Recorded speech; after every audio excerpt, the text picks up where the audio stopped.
Okay, welcome guys. Welcome back to the show. This week, we have a few, relevant topics. I'm here with my good old buddy, Crisis. How you doing? I'm doing all right. I'm doing okay. Okay. So, what have you been up to this past week since we did the last show? Anything interesting? Well, for the longest time, I've been reading a lot of comics, trying to get caught up to the DC event that we talked about in the last episode. But I'm kind of caught up, and so I was more or less bored. Um, and so also, if you know anything about me, you know that one of my favorite series is the Metal Gear series, and that series has, um, it's very much inspired, and it'll use quotes from certain philosophers or have parallels to certain schools of thought. So really, the only way, because there's no new games, the only way that I can engage with this series at this point is to look into sort of the philosophy that inspired it. So there's Themes behind it. the themes behind it. So there's a Nietzsche quote in MGS5, The Phantom Pain, Yep. that it's there are no facts, there are only interpretations, which is Yeah. a very kind of I don't know, It's go screw yourself insane kind of how quote. relevant that quote is, but in modern times. But Right. yeah. But so just reading some stuff online about that, and I don't know, it seems to be kind of a applicable concept to a lot of things and a bit pervasive. But what about you? What have you been doing lately? Me this week. So I started a new gym routine, going 5 days a week. It's been killing me, and I've also started reading through the Witcher books. Since I played the games a few years ago. Some of my favorite RPGs. Highly up there. Maybe my favorite RPG trilogy, but it's hard to say. I finished the first book today, and it's very fucking good. It's very good. Sick. It's funny now watching watching the first season of the show, which is pretty much just the first book, just how both accurate and inaccurate it is. But it's just it's a little bit weird. But yeah, getting into Witcher is pretty fun. Interesting. Yeah. Well, this might transition, I guess, into our first topic. This is probably Yep. the most high key thing we're going to talk about.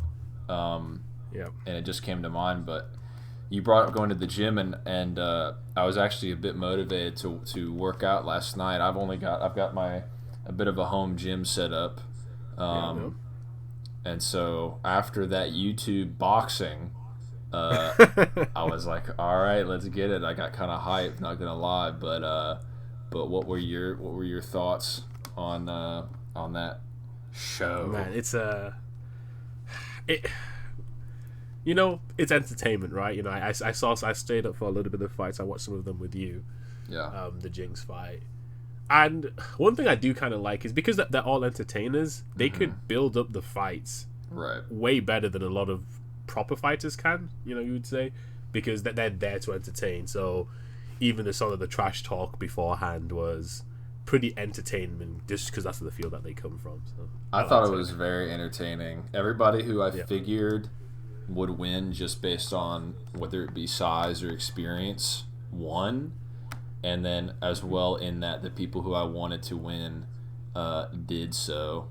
But I have a funny prompt. What are some, and it can be from any corner of the internet, any pre-existing beef, or just funny combos, funny combinations. But what are some fights based on internet personalities that you would want to see undertaken in the next one?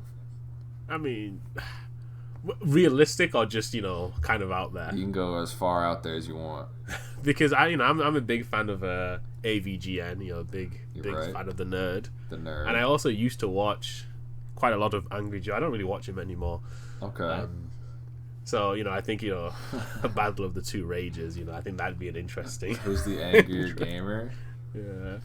Yeah. It's They both have their uniform. He's got the Superman T-shirt. And he has the they have a theme they could certainly play to. Yeah, it'd be entertaining to see. Oh man. Yeah. I think there's a bunch in that sphere. I think AVGN versus Irate Gamer, classic beef, classic rivalry. You could throw like Gamer from Mars and Nostalgia Critic, Okay. Yeah. You could do, let's see, Wiz versus Boomstick. The Death Battle hosts fighting it out in person. You could definitely. Yeah, they I do was that thinking. before. I was thinking it would be kind of appropriate to get somebody like Wiz or Boomstick, or like Seth the Programmer to, because those are YouTube personalities that are also technically fight commentators. Depending on how you take it, of course. Right. I think that would kind of be somewhat appropriate if they wanted to have them host. They had, I believe, 2 actual proper fight commentators, and they had Critical Penguin Zero as the sort of. But yeah, I just thought people like that being there was so surreal. They had Chills as the interviewer before and after matches. The fucking Burger King foot fungus dude. Yeah. They had Airsoft Fatty sing the national anthem. He fucked it up like 3 times. That was it's I'm kind of happy they brought him out. I was like, but seeing him there, I think it was kind of cool. It's just it was super surreal. It was super surreal because I think even too, you watch some of these guys. I know I'd watched a fair bit, or I've at least been familiar with a lot of those people there. Some people I had never heard of, but it was surreal because sometimes you watch this stuff and you figure they're on another planet just because, they're not flying around the country or going out of their way to interact. So I thought it was very strange to see some people in the same room. It's insane to see these people that, started making YouTube videos in their bedroom, Airsoft Fatty just recording himself fighting his friend and things like that. To the fact that they can now fill out an arena. Yeah. To box each other, imagine at the start of YouTube, someone said, "Yeah, this is possible." You're like, "Nah, that's just." It's a very strange new media occurrence where it doesn't feel like it should have gotten there, but yeah, I think Chris Chan. I want to see Onision. I want to see Shane Dawson. I want to see Pro Jared. I want to see all of the dregs of YouTube come out, and I want to see him get trained up too. I want to see Chris Chan in prison, working out, putting the work in the yard, in the prison gym, and he gets out and he's all tatted up. That's what I want to see happen. Yeah. God, he gets carried to the ring in chains, Yeah, They have to unlock it as he steps into He's the got arena. his Sonashine medallion bound by big heavy chains around his neck. Yeah. Yeah, no, I think that would be legendary. God. Just what a world. Talking about, current events for this week. Our first major topic again would be Gotham Knights. Yep. Now, this is a game that was announced a little bit ago. It's been delayed, but we got the first hints of sort of full gameplay and an explanation of what we saw. Mm-hmm. And the very first thing we saw in the trailer, except for, before we actually get into that, the game looks really nice. The first shot of Nightwing on the building, you have the lightning in the background, the city, incredible. It looks super nice. Uh-huh. And then we get the glider. As the resident Nightwing fan, what are your thoughts on this? Well, I love Nightwing. Probably my favorite comic book character. I've read, I want to say, between the start of Post Crisis, even a little bit before with the new Teen Titans. I've read pretty much, from pre to Post Crisis to Rebirth, New 52, some stuff set in the Golden Age. I've read some Golden Age comics. I feel like I've read the bulk of the characters' appearances at this point. Not everything. Of course. But so all that to say, I hope that I am able to not come across as coping, but just out of, because I do want this game to do. I want this game to be fun. I want this game to be cool. I want it to do well, because I think the premise is such like a perfect, cool premise. Multiplayer, Bat Family. Those are some of my favorite characters. I think that goes for a lot of people. But the glider, I think if Fortnite did not exist, the glider would not be as, I guess, I don't know if I would just want to say stupid looking, but to put it bluntly, I think if Fortnite didn't exist, you're like, oh, okay, it's called the Flying Trapeze. That's appropriate. I personally would have just gone with something closer to in Batman the Animated Series, where he has the, you know how Spider-Man, like in the movies where he has the wing suits under his like armpits or whatever. Yeah, he has the little. Yeah, I understand the little nets underneath his arm. Right. I would have gone more with something like that, but and I did think about this. I'm like, if they were to do a Nightwing movie, for instance, would they even go with something like that for traversal because Spider-Man kind of beat him to the punch? So I'm wondering, obviously in the Spider-Man game, you know, you're not gliding around like that, but I wonder if they did that too. I mean, I guess at the same time, you're probably better off being compared to Spider-Man than Fortnite. So maybe that's not the case, but yeah, the glider. I obviously a few months ago, YouTube turned off dislikes.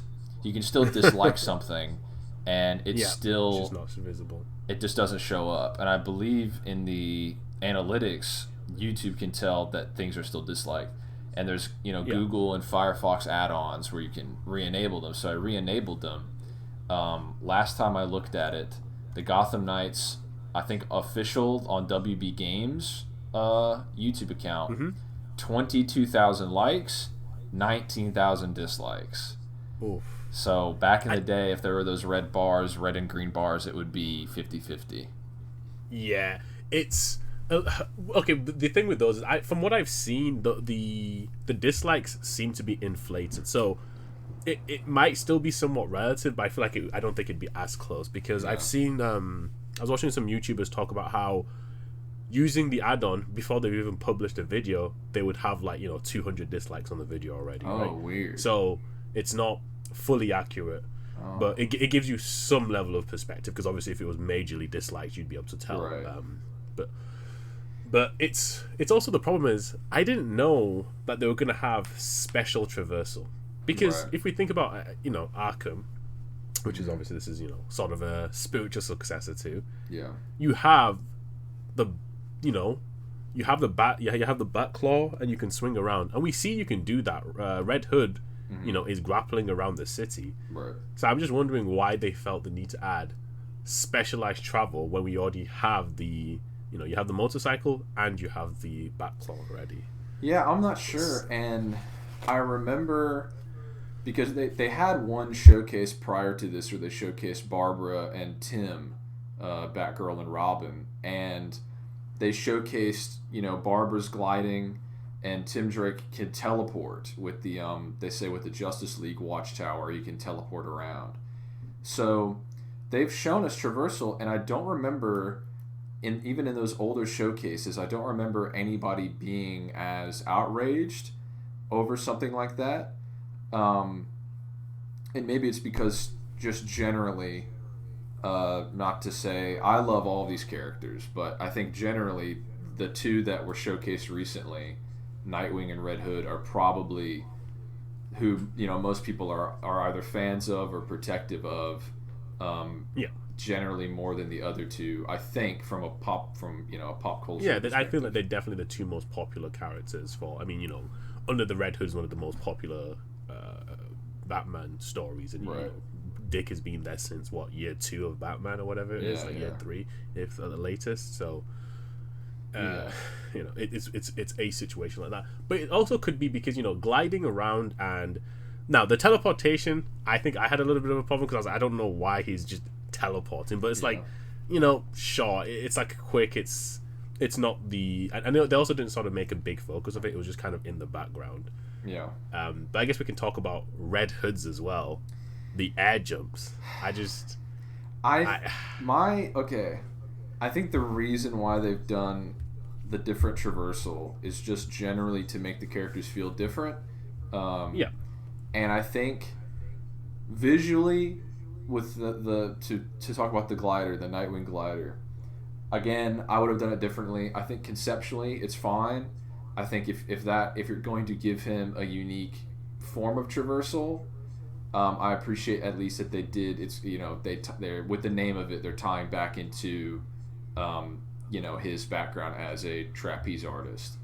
Now with Red Hood, I appreciate again the background, because Red Hood since the New 52 has been a character that, in order to make him a distinct member of the Bat family, where if you pick up a Red Hood comic, it isn't just he's Nightwing but with guns. They have given him mystical powers. He can fight people's souls. He has the All Blades, which only are stated to only work against magic or whatever, or evil people. These weird mystical. He has that. Yeah. He has cool that allure, right? Or whatever. Yeah. So the nature of the jumping around being because he has magical powers since being resurrected, I think that in and of itself is backed up by the lore, and I think is the way that you would make that character unique. But again, the visual of Red Hood, this 6'8", 600-pound, broad-shouldered guy doing, Super Sky Mario jumps. 64, sky jumps, is definitely silly. I think it's again in the context, let's say we play him getting the ability. I think it'd be a little bit less absurd with the context, right? Yeah, it's just, it feels a little out of left field. I mean, I assume they're going to explain it. But then I guess we can go a little bit into gameplay here, because you talk about the All Blade, and that's not shown whatsoever. So if they're going to have the magic, you're going to have the magical history, why not have the All Blade? He's fighting, people who would consider evil, the Court of Owls, sure. Maybe he's there's some robbers that are not evil, whatever, you can... But why are they not shown in gameplay? It's for Red Hood, he kind of just shoots people and puts grenades on people. It's sure, he has the guns, but in under the Red Hood, he didn't only shoot people. It's a little bit weird. Yeah, a lot of people are complaining that it seems very gun heavy, and I think if you're playing as Red Hood, using guns is inevitable. And of course. I did see that he does have melee combos in that gameplay they showcased. I think a big bottom line element where I think a lot of criticism is inadvertently coming from, or people aren't recognizing it or understanding, I think, is the guy playing the game is clearly just not good. Yes. He fights the big Talon and he's getting hit over and over. You can tell that they have God mode on for the sake of capturing footage. He's driving through on the motorcycle, just driving over driving over explosives, not caring. So I think that's a big element of where a lot of this critique is being based off, is just that the people playing are not good. But yeah, I'm hoping that at least the melee combat for Red Hood is more developed than it so far it's been presented to be. But yeah, I think again, if I were to do it, we see, because I've also read a lot of Jason Todd, a lot of his post-Crisis New 52 Rebirth appearances. He can glide with, he has these, how Batman has those spikes on his gauntlets. Red Hood has these longer ones that he can glide from. He's done that in a couple of comics. And then again, I would have also, maybe have, because obviously you can just he's shooting guns, but they say they're non-lethal. So so they're just hand waving it away. So I don't think you really need to justify, or you could make any justification for, okay, they're the All Blades, but they're magic. Maybe they look a bit ethereal, and then you're okay, so that's why he's not cleaving people in two. But that is to say, I wouldn't buy the excuse that it's a T-rated game, so we can't use the All Blades. No. But yeah, I mean, we use blades in the Arkham series as well, right? So we Right. there's a few times where you can use blades as Batman in the series. Right. So Yeah, against Clayface. yeah, he uses but then I sword. guess it goes to the point of they need to distinct them, right? Each one of them needs to be distinct. Yeah. Because if he just starts, punching people, he then kind of becomes, Tim and Barbara-esque. Because Dick obviously has the, his Eskrima sticks, Right. and I'm looking through some of the gameplay again. He can combine them into a big staff and things like that. So he has a very distinct gameplay inherently for melee. Yeah. While the rest of them would kind of just be punching, so he definitely should have the swords if they want to distinct him even more from the rest of them, I think. And again, it is a little teaser, so they're not showing us everything. The bit of story content they show us is very out of context, and very like, okay, what are we supposed to be taking away? It's an interaction between Dick and Jason, which I think is a very compelling dynamic, or can be written as such, but we don't. It's so brief, and again, we don't know what this Dick Grayson is like. We can presume what each other are and represent in the Bat family, but obviously we've seen that with Arkham Knight, for example, it does diverge a bit from the comic lore, where you have Tim and Barbara are a couple. I think there's a in the story, Batman told kind of nudged Nightwing into going to Bloodhaven and establishing himself, which is a bit different from the comics. So obviously the Arkham series is not hyper bound. Yeah, it can play it a bit loose here and there. So we don't know, but yeah, that also say that maybe the All Blades become unlockable. Maybe there'll be a few missions where Jason will be like, okay, this maybe he'll fight a magical opponent. And there'll be a sequence where, like you mentioned in Arkham City, Batman uses the sword to fight Clayface at the very end. Maybe there could be a few sequences like that, but yeah, I'll say that I think Nightwing's gameplay looks very fun. I think the gameplay in general, though, is a bit slower than sluggish. Yes, it's definitely slower than Arkham, where Batman can be on one side of a 30-foot room and then with one button press instantly clear that distance to kick somebody in the face. But I think there are also criticism of the animation's bad, but I don't think they know what that means, because animation is like, how fluid is a kick, or the motion capture, or the literal punching and kicking and jumping. And I think all of that looks good. I think what people are complaining about is that sluggishness in comparison to the Arkham games. Yeah, there's also it seems to be a lack of impact. So right near the start of the Dick gameplay section, he does like a dive attack, and that you get the slow-mo and then you get the final hit. So that has like a lot of build-up into the final hit, so it feels very impactful. You get this in Arkham as well. You get the multiple punches and you get the slow down into the final punch impact. But then, because of how slow these attacks look, it feels like they're not doing much, right? So even if if we were to look frame by frame, the animation itself is good, especially Dick's animation. They look very good. Very in character is flipping about, doing the acrobatic stuff that he should be doing. Right. So in that situation, it does look good. It just needs to be the timings on the animations just seems to need changing, because some of them look good, right? We have the team takedown, the double takedown that they do on him as well. Right. And one of the dudes looks good because it's a canned animation that they have at a set speed, and you get the slowdown. So I think that's one of the major issues with it. I think another thing that factors into that is the sound design, where if you just listen to the Arkham sound effects, if you turn the music down, turn the dialogue down, and just listen to the punching sounds, it's like artillery cannons being fired when Batman gets that last hit in on somebody. And I think that is honestly a little bit absent from the Gotham Knights showcase.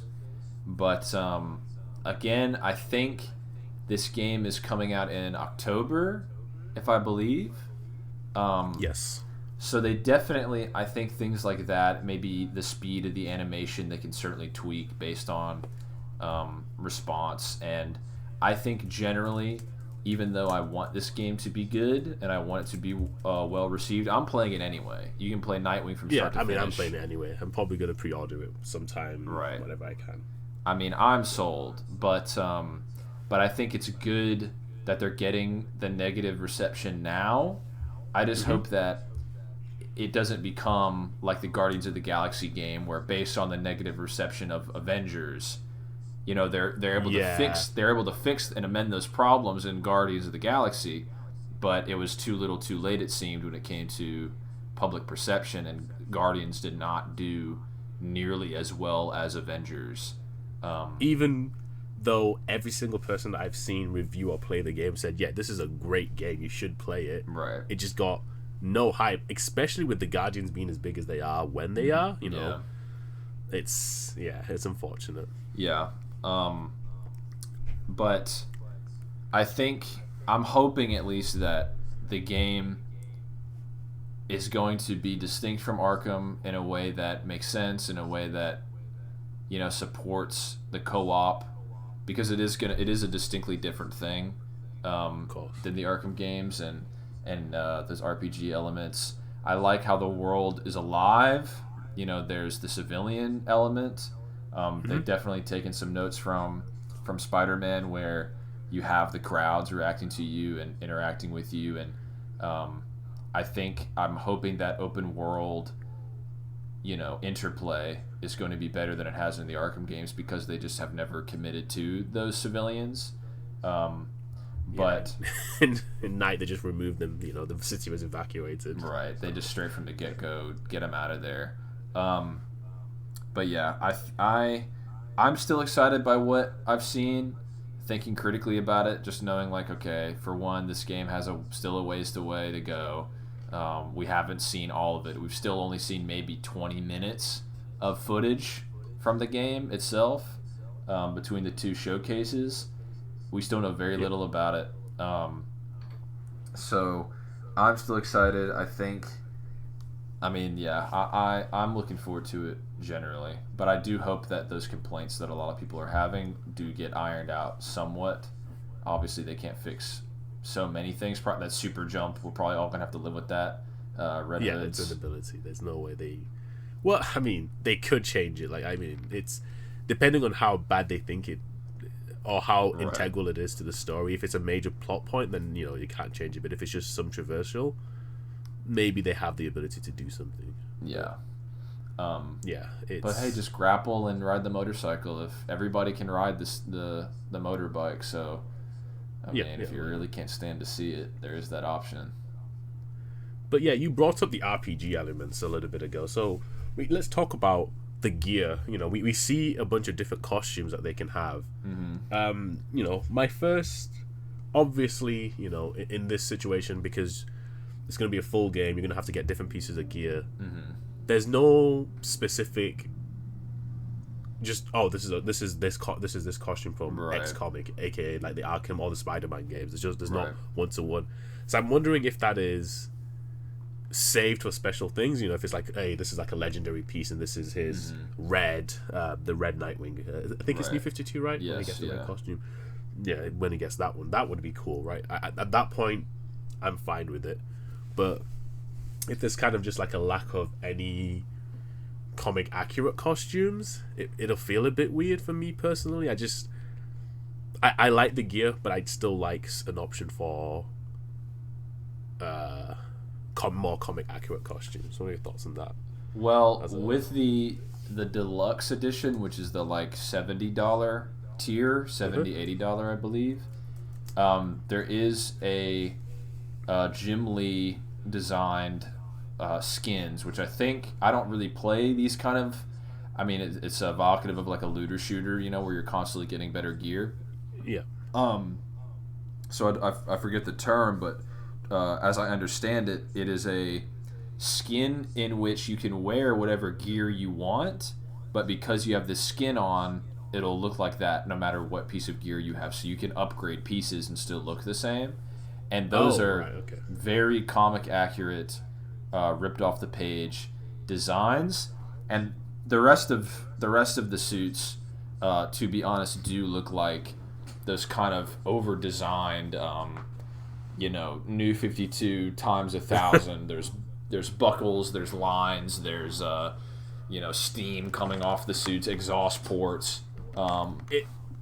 It's funny because it's both modern and old at the same time. I could see that as a New 52 costume. I can also see that as a 90s X-Men, Cable-esque costume. Yeah, and they do have the mullet cycles. They have the Nightwing mullet unlockable. That's some 80s, 90s stuff for sure. But I'm betting, because like the Avengers game, where they have those, over-designed suits that are mostly unlockable. But then they do have, comic, clearly classic, like you can get classic Thor, classic Cap, and then you can get some of the MCU suits. So I would imagine we'll probably get the things that you described, where it'll be, here's classic Barbara, or here's 90s Tim Drake. We see that there is a Red Robin unlockable that was in the first showcase, which isn't so much, it's not ripped off the page necessarily. It looks kind of like an updated take on it, but with the art style to be a little bit different just because of the coloring and with how the character models are, of course. Right. So it might be in that same kind of way where it's clearly inspired by it, but it's kind of their spin on it. But yeah, I think we probably will get, Under the Red Hood, or the Grant Morrison Red Hood, where he was wearing like the red pill helmet. Yeah, the classic. Yeah. Also, hopefully we get his best costume, the Rebirth one, obviously. The Mortal Kombat suit. Yeah. Sub-Zero. Talk about Mortal Kombat. The Batman Beyond pre-order. Have you seen the deluxe edition for those ones? I have. What are your thoughts on them? Because I personally, they are a little bit over-designed, but man, I kind of like them. I think they're kind of cool. Red Hood's mask in that one is super cool for me, personally. Let me take another look at him here. Gotham Knights, Batman Beyond skin. Nightwings gives me a little bit of a Sub-Zero vibe. I see. Yeah, Red Hood, I think Red Hood's faring the best out of these. Tim and Barbara have that weird, thing that that's in the classic Batman Beyond costume, where you're like, oh, how is his mouth part of the suit too? Yeah, they kind of have skin tight absolutely everywhere. Yes, but yeah, Red Hood's looks pretty good. Nightwing's looks pretty good. I think if they maybe do it depends if maybe where the like colors on their costume, if there's a lighting element to that, could look cool. But oh yeah, I'm probably going to get, if anything, I'll need to hear how much of a pain it is to unlock the Jim Lee skins, if it's even possible to unlock them at all. But the classic, yeah, because the way I played Spider-Man PS4, I just used that classic skin for pretty much the entire game until the Raimi suit got unlocked. So I'm pretty much, if I'm playing a Spider-Man game or a Batman game, I think as well with Arkham Knight, I mostly played in the Battle for the Cowl suit, because that was the most, traditional, if you pick up a Batman comic, that's what he looks like, suit. So depending on that, I probably will get the deluxe edition, and that's going to come with the Beyond suits. So I'll definitely make use of those, at least for a little bit. Yeah, of course. I guess that's the one little thing that I don't know how much effort they actually put into the base costumes, because I think for a game like Spider-Man PS4 and even in Arkham City, I think that the costume, the base costume that they designed, especially with Spider-Man PS4, just looks so great. I personally think that Spider-Man PS4 suit, one of his best suits ever. Right. The white just really works with the rest of the costume. It's just like a really nice, not too much, but enough to make a difference. But these, they kind of just feel like they're not awful, right? but they're kind of not necessarily like, oh, this will be iconic when I see it in the future type of costume either. Yeah, I mean the base suits are they're kind of a generic interpretation of the characters. They're all recognizable, but they're not so unique or groundbreaking that it's like the Spider-Man suit where that is recognizably Spider-Man from the video game. Nightwing kind of just looks like Nightwing. Robin looks kind of like Robin, Barbara, etc. But yeah, I think those Jim Lee suits are going to carry it for me so far. But I do predict that there will be at least some suits with design elements and they'll serve as allusions to classic suits like that Red Robin suit, for example. Yeah, I mean, at the end of the day, I liked some of the suits that we got shown for the RPG system. There was a Nightwing suit that kind of looked like his Batman suit with a high collar. Oh yeah. I thought that one looked pretty cool, but you know, the fact that we have options means that I don't have to use these suits, so that's fine. Right. I mean, the only thing we don't have an option for, from what I've seen, is Red Hood looking like Brock Lesnar. I'm not sure why they went with that look for him, but it just felt... I don't like it. I'm just going to be honest. I don't like the Red Hood model at all. Nightwing looks great. I think it looks like Nightwing. You know, when we see him walking around, he's got a little bit of disheveled hair. He's tired. He's been out all night. Sure. But Jason with the haircut, I think Jason, when he's in the suit running around, I think he looks appropriate. But for whatever reason, when he's out of costume, it just looks... you can imagine the ADR that they must have used for the thud sounds whenever he takes a step. Yeah. And that's a little bit silly looking. And another thing too that I wanted to mention is on the subject of customization, we see that you can change Nightwing's hair dependent on certain costumes, and I imagine maybe that might be like a piece, like, you know, if you can change, you know, maybe it'll be like along with his mask, his hair can also change. And Barbara and Tim also, you know, have their hair showing. They don't have a full helmet like Jason, but I'm more so hoping that we can change his haircut because it kind of paints a certain picture when he's this guy with most of his head shaved and he's just this giant massive. He looks like a lunk. He looks like a gym rat. Yeah. Like I guess, you know, he would have fit right into Peacemaker. So but that's a feature that I'm halfway looking forward to. But at the end of the day, the game looks pretty cool. Has some issues, but listen, that's every single game. Yeah. It's just, are the good things about the game going to be better than the bad things about the game? Hopefully. We can only hope. You know? It's still not in our hands yet. So I just hope they kind of get the characterization and the interactions correct. So I think that alone can carry it. Right. Because I just finished God of War 4 recently, and the story is extremely basic. It's, you know, go here, collect this, and go here and, you know, put it somewhere else.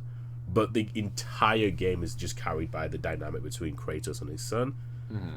And I feel like if you have some level of a story here, plus you have great interactions between the characters, like, you set yourself up for victory. There's no losing here if, you know, you execute it properly. But right. Expectations, you know. But, you know, moving on to the next game that got kind of announced, sort of leaked, Jedi Fallen Order 2, or what was the name for it? Jedi Survivor, I believe. Survivor. I'm not the biggest... I don't know why you would change the name.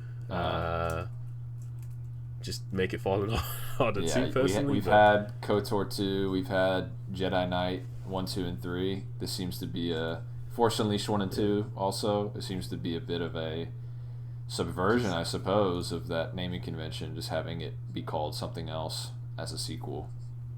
I guess maybe I guess all the movies have different titles. They're not just Star Wars 4 or whatever. That's true. So, but besides that, no information for it whatsoever. That's kind of what we have. Obviously, is it my favorite Star Wars game? It's close. It's probably between that and KOTOR 1. Right. I think KOTOR 1 is probably many people's go-to, like Diamond. That's going to be at the top from a lot of people. Yeah, it's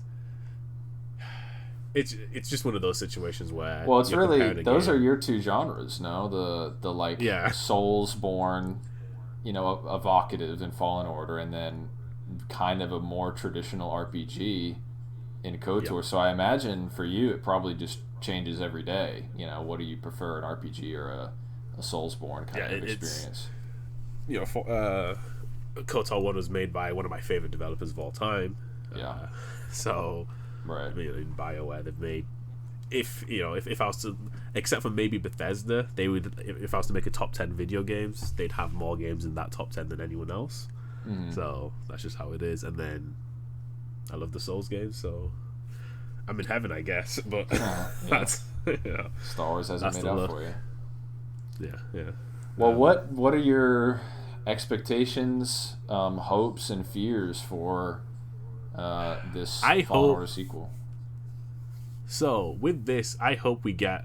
This actually feels a little bit like the story for Fallen Order felt a little bit like God of War as well, where the actual plot points are not that relevant.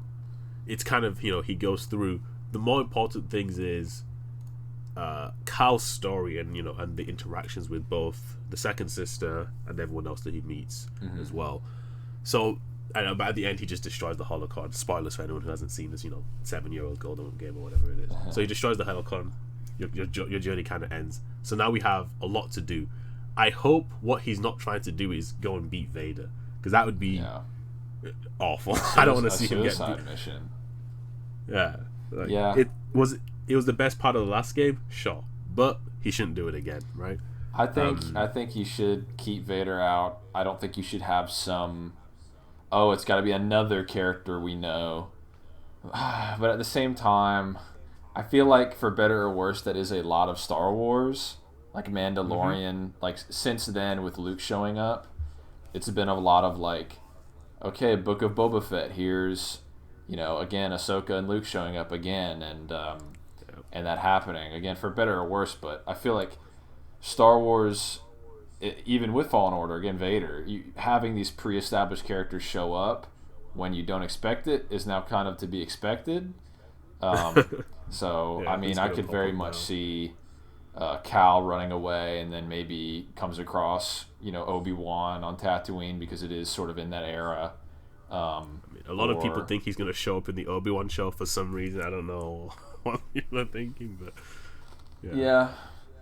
I mean, I think I've been saying this since Fallen Order came out, and since seeing the ending, is I think Cal should just leave the galaxy, and it should just be some new adventure that's more or less disconnected from the Galactic Civil War, from the Sith, from the Jedi, and just be a saber wielder and give them the freedom to write whatever. And I think that's pretty natural, considering his experience with Vader. I'd certainly just want to get as far away from that as possible. There's nothing I can do against that whatsoever. So, yeah. Like, I do like that, and I also kind of hope Marin joined the crew at the end. She's the Night Sister, and we see that with Mother Talzin she can make her own saber, when she fights Mace in the Clone Wars. Yeah, so her I think like sword. Cool Pardon? She made like a sword, not like a lightsaber. Yeah, not saber. So she made some energy sword thing, right? Yeah. I think that would be kind of cool for have her as gameplay. You could have Night Sister magic. You think as like expand. You think as like a Atreus type of mechanic? Yeah, you could, right? Or you could, yeah. That I think would be kind of cool, Atreus, or if they really wanted to go crazy, like a Final Fantasy VII remake where you can actively switch between them. Yeah, that would be something, right? I think Given that the premise of like Cal just having to get out of Dodge, that still, I think it does present a problem, and it's generally a problem with Star Wars. Is we have, of course, the Empire, and when the Disney canon took over and it kind of cleaned house, all the threats that they had present were Vader and Palpatine, but then Rebels was the first piece of canon, I guess, expanded material. That was the big profile thing that was going to expand the canon, the current canon we're in.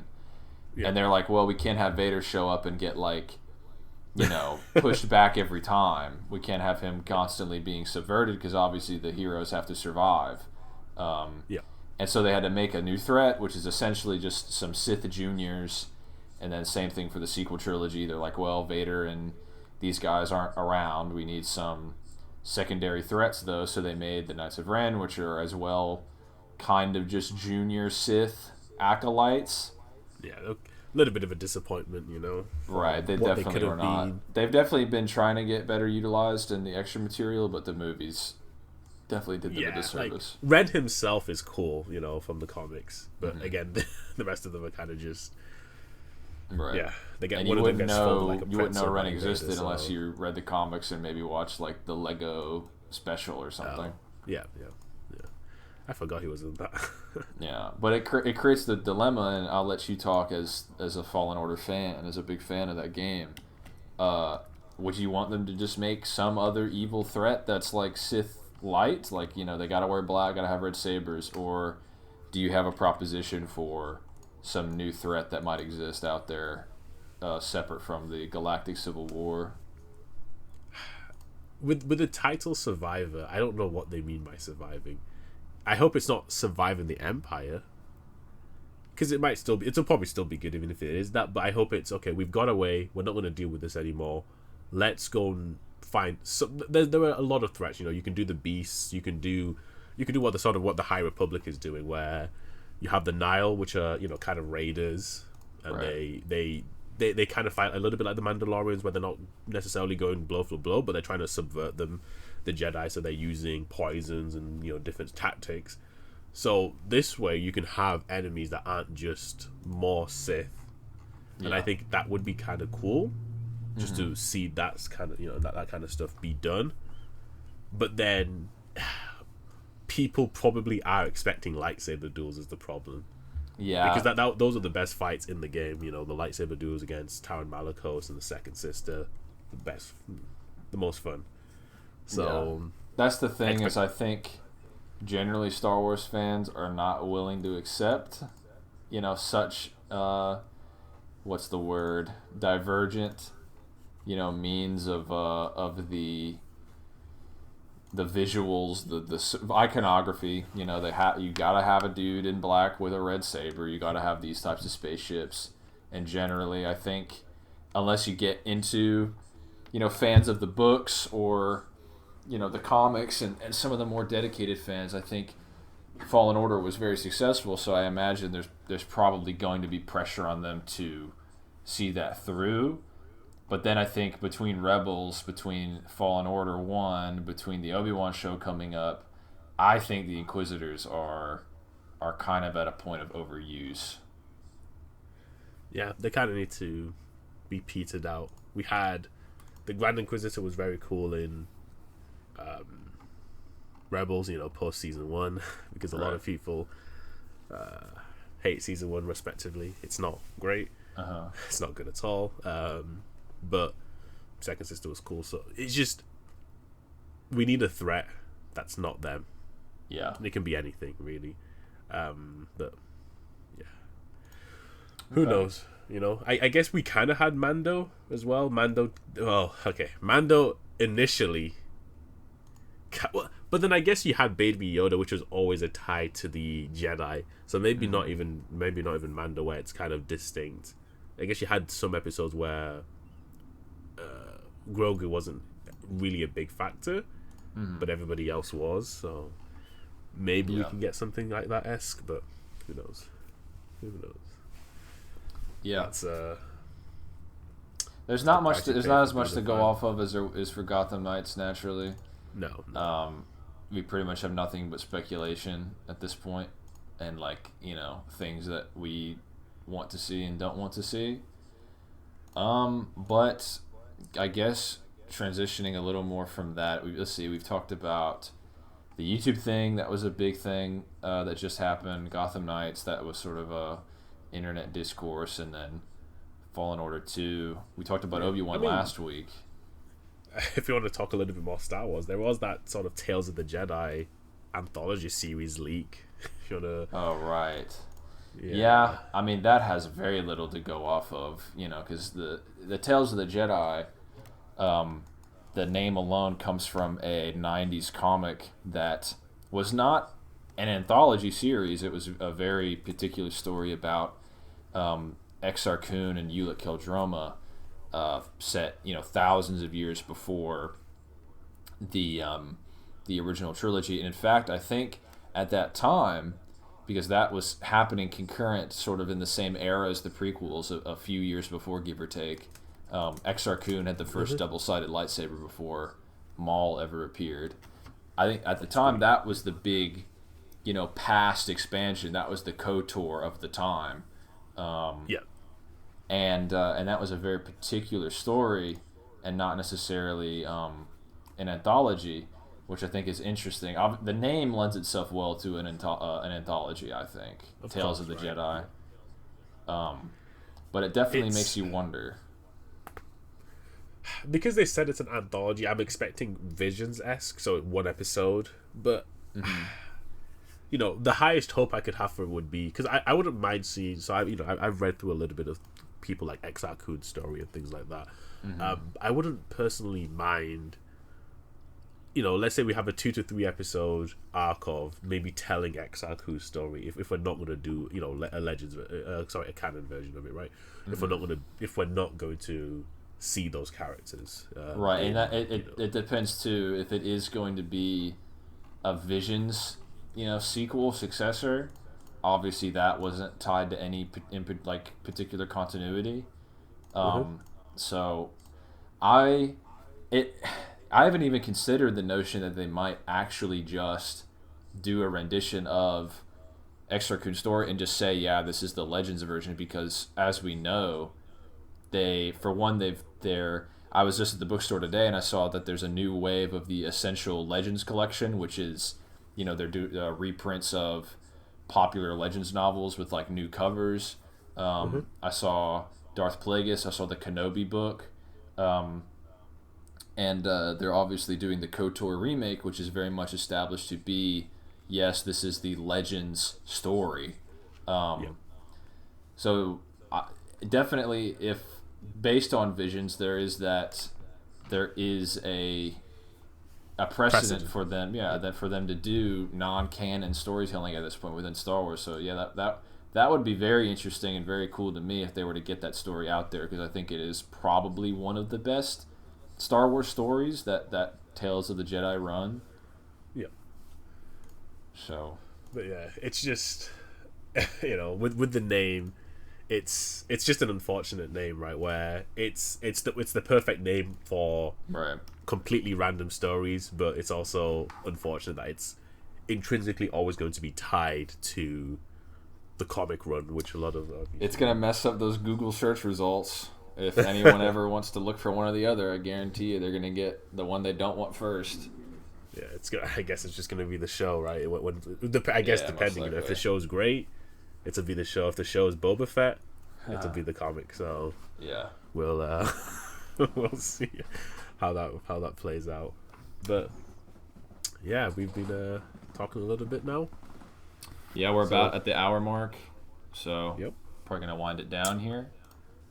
Yeah, we're just gonna, a few things to be said. If you guys do have any topics you'd like us to cover, if you've seen both of our channels, you'll know what we're kind of into. So you can leave some topics, and we'll try to go over them. I do read most of the comments, so that's how it is. So this is gonna be me signing off, and my friend Crisis can sign off as well. See y'all later. Thanks for watching. Bye.